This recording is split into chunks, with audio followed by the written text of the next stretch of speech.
l'Organisation internationale de lutte contre l'injustice et la corruption électorale, OILI sensible, c'est une ONG de défense des droits de l'homme qui intervient principalement dans le domaine des élections. C'est une ONG qui se propose de promouvoir les élections crédibles, la participation citoyenne, des institutions politiques. Il contribue aussi au renforcement de la légitimité des autorités installées, qui sont les animateurs des institutions politiques. C'est ça le domaine principal dans lequel l'OILIS intervient. C'est pourquoi nous avons organisé ce point de presse pour dire un mot sur ce processus électoral que nous sommes en train d'observer en RDC. Avant que le cordon prenne la parole pour exposer l'opinion de l'OILIS sur le processus électoral en RDC, je vous présente d'abord les membres ici présents. Je commence par le coordonnateur de l'OILIS au niveau du Grand Kivu, M. Gladys Kingombe, qui est ici présent, et c'est lui qui va exposer l'opinion de l'organisation concernant les sujets que je vais vous annoncer très bientôt. Moi, je suis le chargé de l'administration de l'OILIS au niveau du Grand Kivu aussi. Je m'appelle Ishara Kimeni. Il y a Madame Liliane qui est là, elle est membre aussi de l'ONG OILIS, et Madame Solange qui est aussi membre de l'ONG OILIS. Voilà un peu nous qui sommes là et qui représentons pour l'instant l'Organisation internationale de lutte contre l'injustice et la corruption électorale.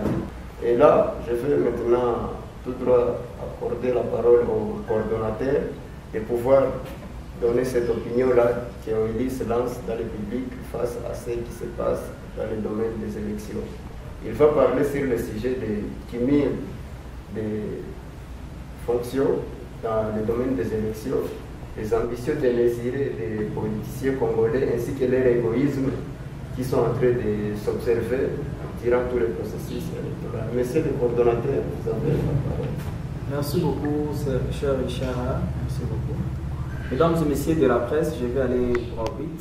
Communiqué de presse par OILIS, par ONG, bar numéro 005, bar mai, bar 2024, en rapport avec le scrutin indirect des élections des sénateurs et des gouverneurs.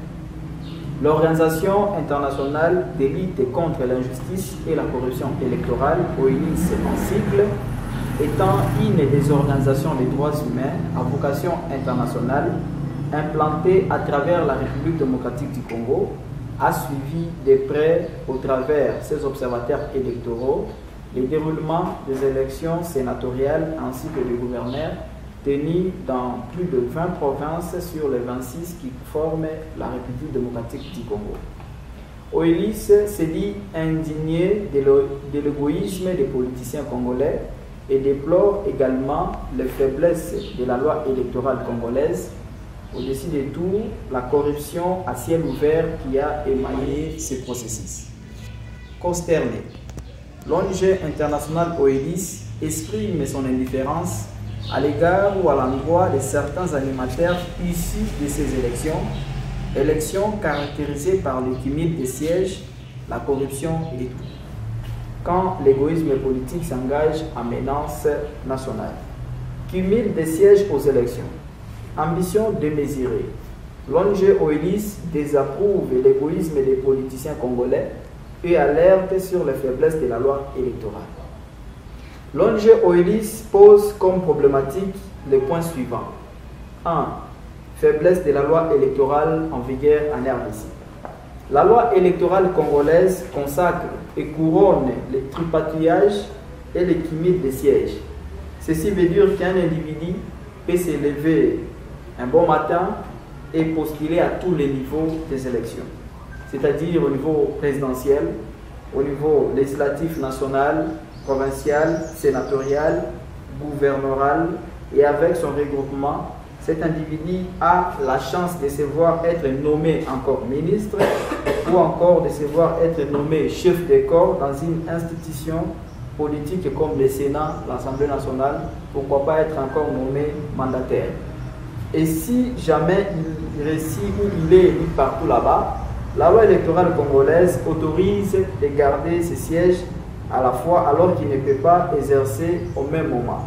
Quelle aberration! L'organisation internationale OELIS se demande tout ça pourquoi toutes ces gymnastiques est juste pour avoir part au gâteau et bénéficier d'une grande portion qu'ils appellent à tort force politique. Après avoir conquis tous les sièges d'une manière individuelle et personnelle, les leaders politiques laissent souvent des places conquises à leurs suppliants qui sont forcément leurs enfants, leurs épouses, leurs beaux-frères, souvent des familiers. C'est dommage, n'est-ce pas? C'est ridicule, anormal, contraire à l'éthique et au bon sens. La loi électorale congolaise n'est pas contraignante, encore moins dissuasive.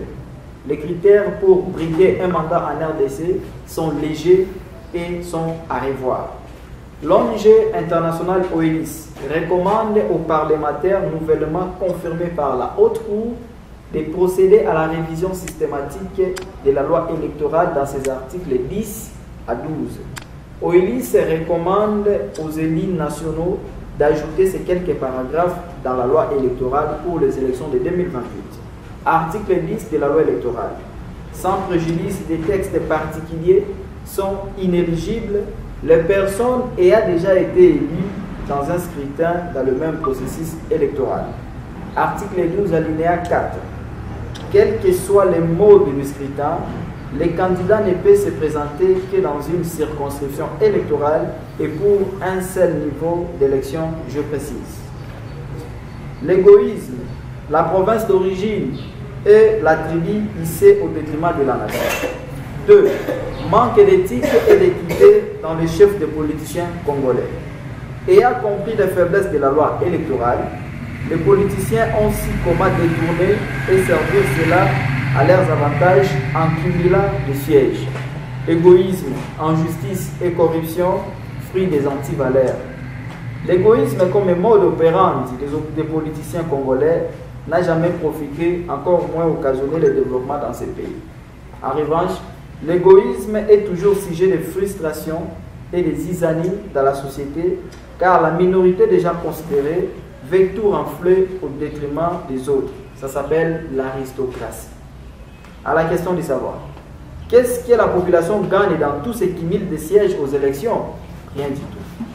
C'est référent à des exemples malheureux qui fait couler beaucoup d'encre et de salive ces derniers temps. Prenons l'exemple d'une dame qui a été élue dans 5 sièges à la fois. Elle est à la fois députée nationale, députée provinciale, sénatrice, gouverneur et compte tenu de son poids politique à l'Assemblée nationale, elle a le droit même d'être nommée ministre. C'est étonnant, n'est-ce pas?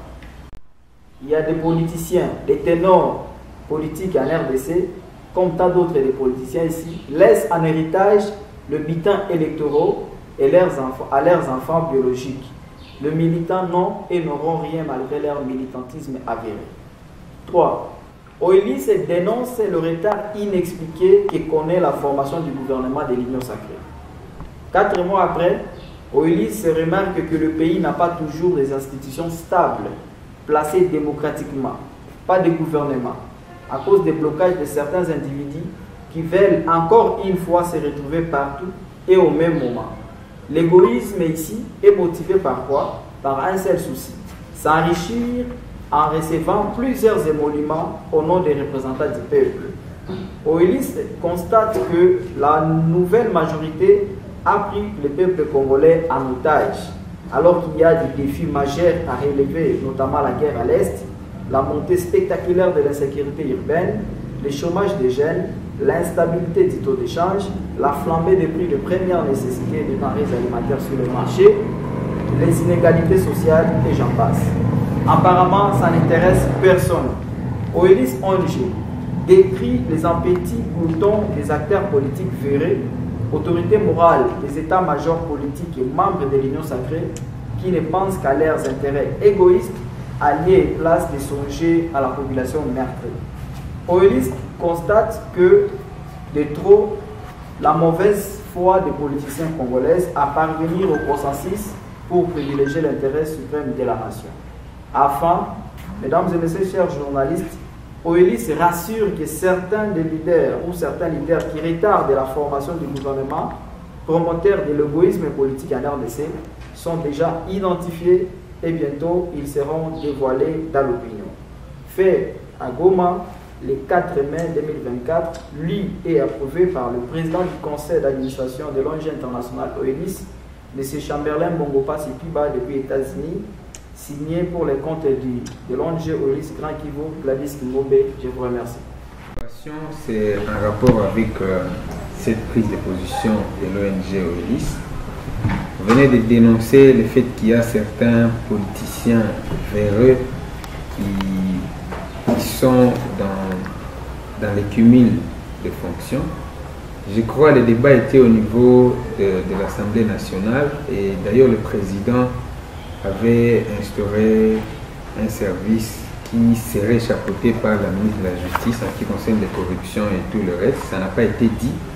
Les histoires de corruption, on a vu lors des élections dans certaines provinces, il y a eu vraiment de corruption. Il y a eu des députés qui ont été corrompus pour élire soit celui-ci ou celui-là.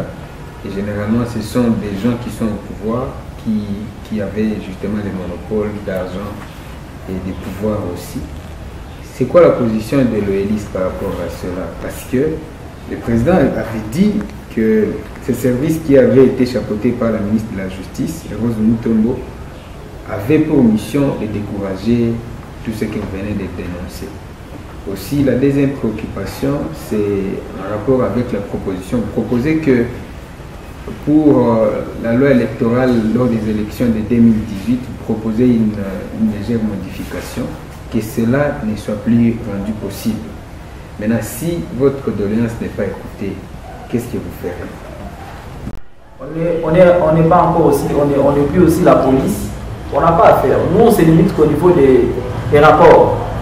On a fait des enquêtes, on a déployé des observateurs électoraux sur le terrain et on a vu que ça n'a pas marché. Et on se limite au niveau des propositions. Si les policiers, ça arrivait maintenant aux décideurs politiques de décider après. Nous, on se limite qu'au niveau des propositions, on n'a pas à contraindre, on n'a pas, je sais pas, obligé les dirigeants à faire. Mais on se limite au niveau des alertes. Je pense que c'est ça. Selon vous, avec ce qui se passe dans ces processus électoraux actuellement, c'est quoi l'avenir de la RDC? Que la population soit au courant de tout ce qui se passe. On se limite à ce niveau. On ne peut pas contraindre, on ne peut pas obliger les décideurs à faire. C'est pourquoi nous, on dénonce les cumuls des sièges et aussi l'égoïsme des hommes politiques, que ce n'est pas bien. Il y a beaucoup de gens, il y a beaucoup de têtes, il y a beaucoup de l'intelligence dans ces pays. Pourquoi on doit toujours continuer à écouter des mêmes noms qui se répètent tout le temps, ce n'est pas bien. Si on continue comme ça, en tout cas l'avenir de la RDC est très sombre.